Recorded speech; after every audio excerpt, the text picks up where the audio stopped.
Natural ecosystem में organisms कभी कभी पूरी तरह से अकेले सर्वाइव नहीं करते।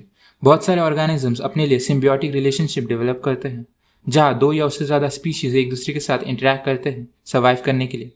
आइए देखते हैं 4 फैसिनेटिंग एग्जाम्पल जो दिखाता है ऐसे इंटरेक्शंस जो इकोसिस्टम को शेप करते हैं। वुल्व्स और रेवेंस के बीच में एक यूनिक रिलेशनशिप पाया गया है जो नॉर्थ अमेरिका और यूरेशिया दोनों में ऑब्जर्व हुआ है। रेवेंस अक्सर वुल्फ पैक को हंटिंग के दौरान फॉलो करते हैं और जब वुल्व्स अपने प्रे को किल कर लेते हैं तो ये बचा हुआ कार्कस कंज्यूम करते हैं। लेकिन रिसर्च दिखाती है रेवन सिर्फ स्कैवेंजर नहीं है। अपनी शार्प विजन और एरियल पर्सपेक्टिव की वजह से रेवन वुल्फ्स को प्रे तक गाइड भी करते हैं। इस तरह से वुल्फ्स को हंटिंग में एडवांटेज मिलती है और रेवंस को अशॉर्ट फुसोस। ये है म्यूचुअलिस्टिक पार्टनरशिप का एक स्ट्रॉन्ग एग्जाम्पल। बोर्नियो के रेन फॉरेस्ट में पिचर प्लांट्स ने हार्डविक वुली बैट के साथ एक स्पेशलाइज्ड इंटरेक्शन डेवलप किया है।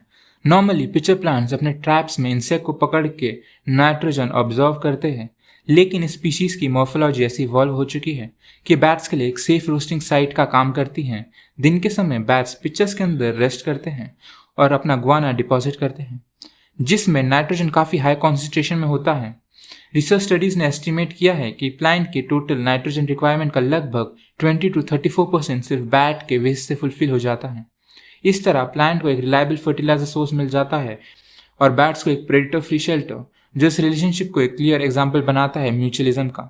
डेजर्ट इकोसिस्टम में कंगारू रैट्स अपनी सर्वाइवल के लिए गहरे खड्डे बनाते हैं जो उन्हें एक्सट्रीम गर्मी और प्रेडेटर से बचाता है। ये खड्डे बोरोइंग आउल्स के लिए रेडीमेड शेल्टर का काम करते हैं। इसमें आउल्स को नए खड्डे बनाने की एनर्जी स्पेंड नहीं करनी पड़ती। साथ ही आउल्स अपने नेस्टिंग एरिया को एग्रेसिवली डिफेंड करते हैं, जो इनडायरेक्टली कंगारू रैट्स को भी प्रोटेक्शन देता है। कुछ ऑब्जर्वेशंस ये भी दिखाती है कि आउल्स अपने खड्डों के आसपास एनिमल डंग रखते हैं, जिससे डंग बीटल्स अट्रैक्ट होती है और आउल्स को रेगुलर फूड सप्लाई मिलता है। सबसे कॉम्प्लेक्स एग्जाम्पल है स्लॉथ, एल्गे और मॉथ्स का। स्लॉथ के फर में स्पेशल ग्रूव्स और मॉइस्चर रिटेनिंग कैपेसिटी होती है, जिसमें एल्गे खासकर ट्राइकोफिलस स्पीशीज ग्रो करती है। ये स्लॉथ को कैमोफ्लेज देते हैं और कुछ स्टडी सजेस्ट करती हैं कि ये न्यूट्रिएंट्स भी प्रोवाइड करती हैं जब स्लॉथ अपने फर को ग्रूम करते हैं। क्रिप्टोसिज्म मॉथ्स भी स्लॉथ के फर में रहते हैं। जब स्लॉथ जमीन पर आकर डिफिकेट करते हैं तो मॉथ्स अपने एग्स को इस फीसीज में डिपॉजिट करते हैं।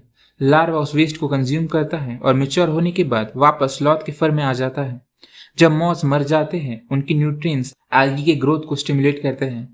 ये पूरा सिस्टम एक ट्राइपार्टाइट म्यूचुअलिज्म है, जहाँ स्लॉथ, एल्गी और मॉथ्स एक दूसरे के सर्वाइवल के लिए इंटरकनेक्टेड है। ये एग्जाम्पल्स क्लियरली दिखाते हैं इकोसिस्टम में कॉपरेशन कंपटीशन जितना ही इंपॉर्टेंट है। कभी न्यूट्रिएंट एक्सचेंज, कभी शेयर्ड शेल्टर और कभी कैमोफ्लेज के थ्रू सिम्बियोटिक पार्टनरशिप स्पीशीज को उन एनवायरनमेंट में सर्वाइव करने में हेल्प करती है जहाँ अकेले सर्वाइवल बहुत मुश्किल होता है।